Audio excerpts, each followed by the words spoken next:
Shalom, family. Grand Rising. Have you read your word and said your prayers? You know that's my thing to say every morning, every rising.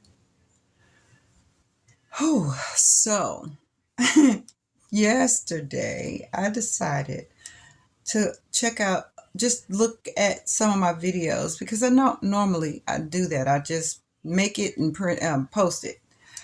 And then I noticed that I was doing this a lot. Like I was messing with my my hair a lot. And it's funny because I never really tripped off of the fact that I was always, kind of running my fingers through it. That's only because, but it was getting on my nerves to watch. So I was like, oh my gosh, that's probably getting on their nerves as well. Um, but what it is I spray my hair with water and leave-in conditioner. And so I be trying to get it to go through because, my hair is twisted up or whatever. So I just be kind of running it through. So that's why I be doing that. So I'm not going to do that. I've done it. I'm not going to do that this rising. So, how are we? I pray that all is well. I pray that you will have an amazing day or amazing morning, rest of your day, whatever. Whenever you're seeing this, I pray that your day was well. So, I want to talk a little bit about me. I go back and forth with videos, and I am going to try to figure out how I can categorize my videos, like one group is for this, or if that's even possible. Yeah. So I don't know if you guys looked at my video from yesterday. I am really excited about my curriculum. It looks really, really good. I added a little more stuff to it yesterday. I'm going to keep working on it.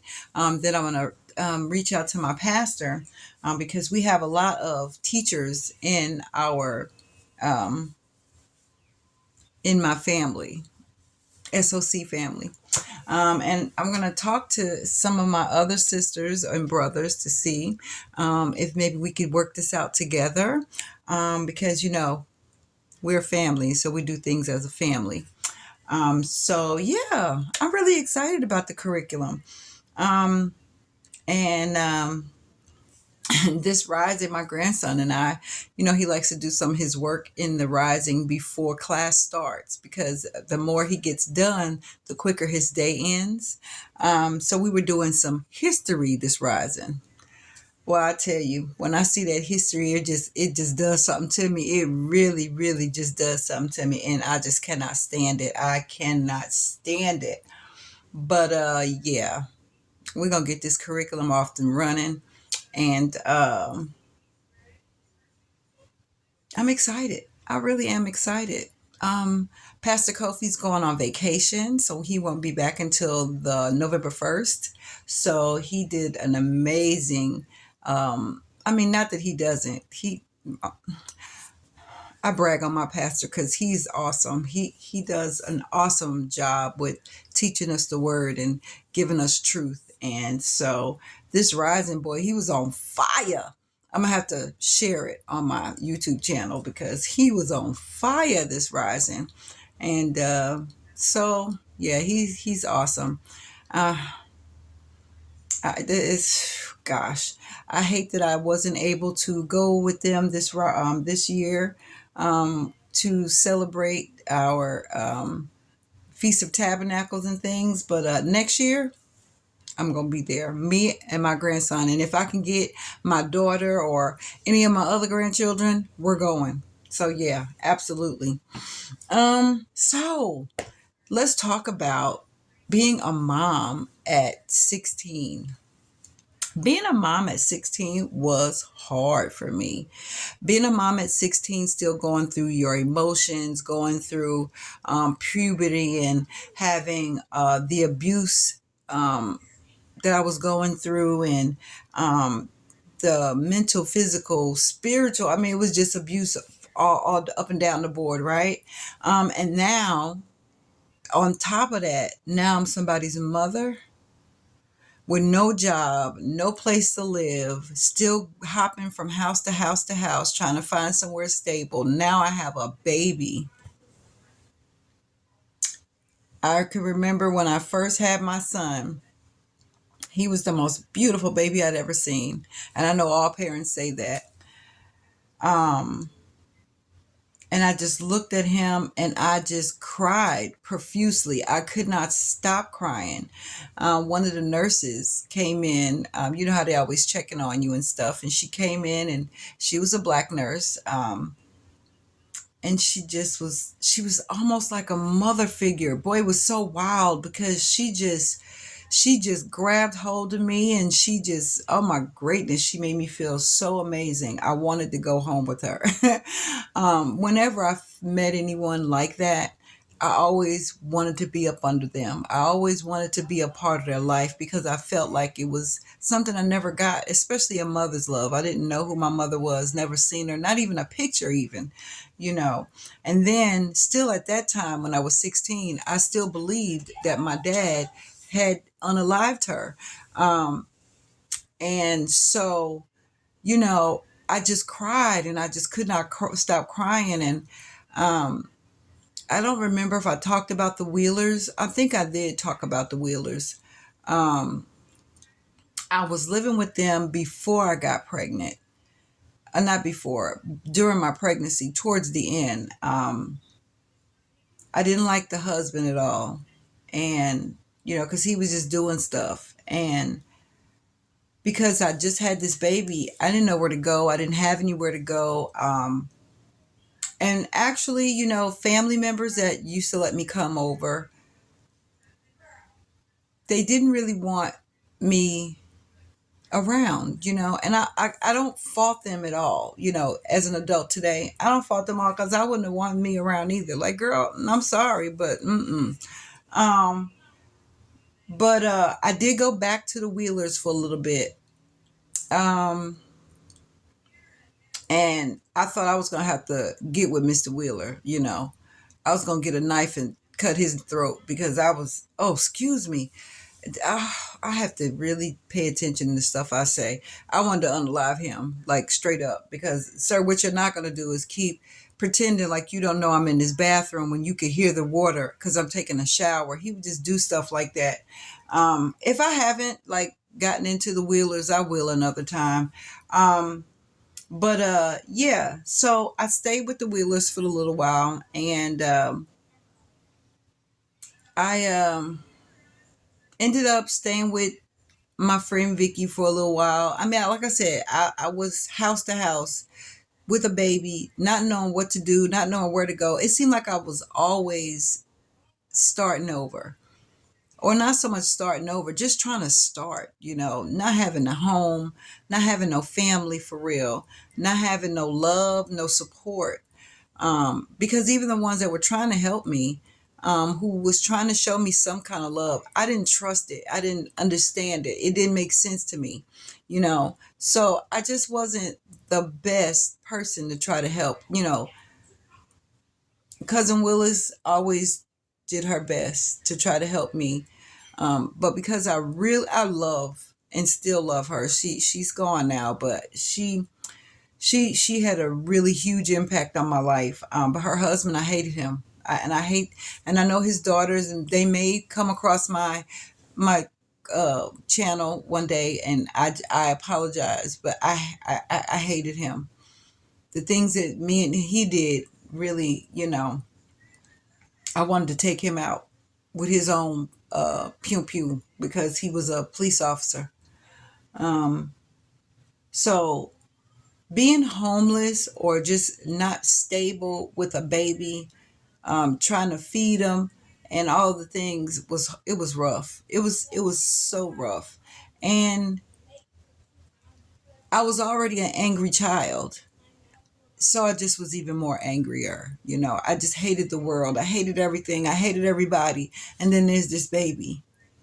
I don't know what to do with this child. I don't know what to do with him. I don't know how to be a mother. I don't even know how to love him. Even though I thought once I had him that all the love would just fall through. No, it did not. I loved him absolutely, but I didn't know what it meant. And I know that may not make sense because everybody always used to say, "Your daddy love you." Is that what love is? Ooh, I don't want that then. He keep that. Y'all keep that. I don't want none of that. I don't want no parts of that. So I had a distorted view of what love looked like and what love was supposed to be like. Now inside, inside I knew that couldn't be love, but that's all I ever heard. He loves you. Look at all the money he spends on you. He buy you the best clothes. He buy you the finest things. And it's like, I understood that how people saw love. It was financial. It was what they bought, how much money somebody spend on you, you know. And in my mind, I don't have any money, so I must not love my child because I can't do the things that my father could have done for me. Because I mean, he did do a lot, he did.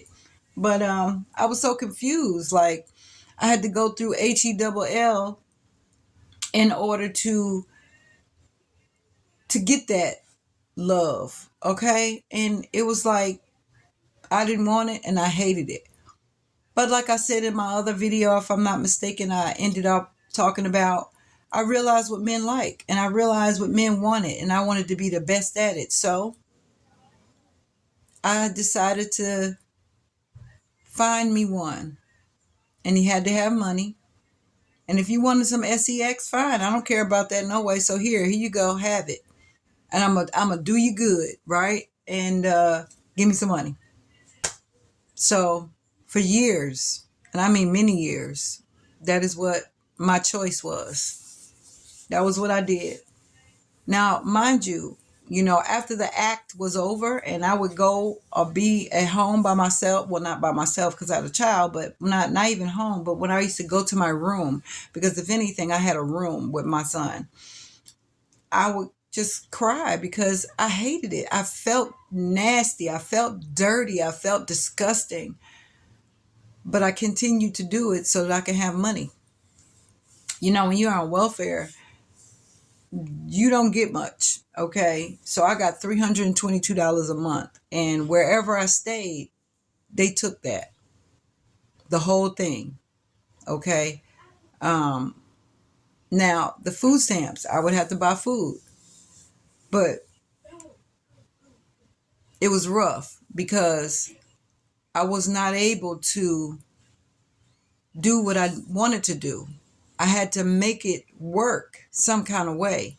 So they took all the cash that I received from the welfare check. Now, I didn't get a whole lot of food stamps, but then they wanted most of those. So I would have to give up half of that. Now, I have to get formula and all of those things. So I did have WIC. So thankfully I had that. So I didn't have a lot of money or a lot of resources. So I used what I had. And because I didn't care about it anyway, whatever, you know, when I look back at the things I went through, that's all anybody ever wanted from me. Even as a child, 5 and 6 years old, that's all somebody ever wanted to do, touch me in inappropriate ways. So fine. Now I'm an adult. Now I'm in control. So I thought I'm in control of this. So now we can do this. But I need that money though. I need them. I need that money. Okay. Um, I didn't care how old you were. Normally, it was an older man. Not only just an older man, an older married man. I didn't care. I had no care. I didn't care about me. I cared about my son enough to where I felt like I needed to do something so that I can make sure he has clothes and things of that nature. Um, but I didn't care about myself at all. I had no love for myself. I actually hated myself. I felt like everybody hated me and I hated me too. Um, and that was my life for a long, long time. Long, long time. I hated my existence. I hated seeing myself in the mirror. I hated everything. So that's why I stayed drunk or high. I was on some kind of substance at all times. At all times. Popping pills or whatever it was. Whatever I could take that could keep me feeling happy is what I did. Even with my child. I didn't care. I'd be toe up. every day. Because not only did they have money, they gave me money so that I can buy my stuff that I wanted, or they were dealers. They were pharmaceutical reps, street pharmaceutical reps, so that I can get that money and get whatever it is that they sold for free. Yeah, that was me for many, many years. And I didn't care about nothing. I didn't care about nothing, not even me. And really, when you think about it, I didn't really care about my son, because if I did, I would have made better choices. But I didn't know any better. I was young. I looked older back then. I looked way older. It's funny, I get carded now more than I did back then, because nope, I just looked older, and I carried myself differently. I cussed like a sailor. I, yeah, I was something. I was something. Um, but I was so miserable. I was absolutely miserable on the inside. But I couldn't deal with the misery that was on the inside, because I stayed drunk or on some type of substance. Excuse me, on some type of substance, just so that I wouldn't have to think about the things. I used to have horrible nightmares. Oh, gracious. I used to have the worst nightmares that I used to wake up fighting. I remember punching a wall, busted up my knuckles, something terrible, because I was fighting.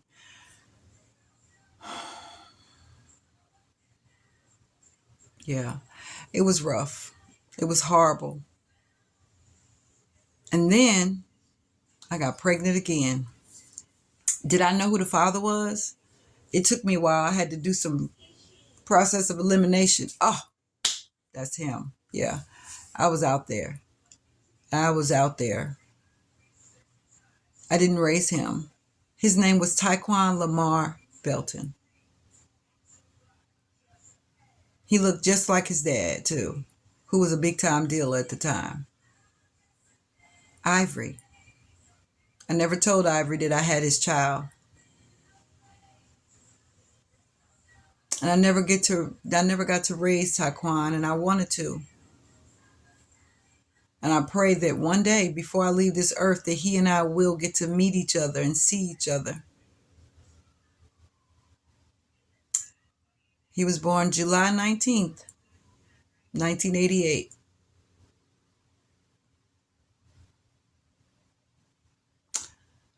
It hurt me so bad, because I wanted him, even though I didn't know what to do with him, because I already had one child.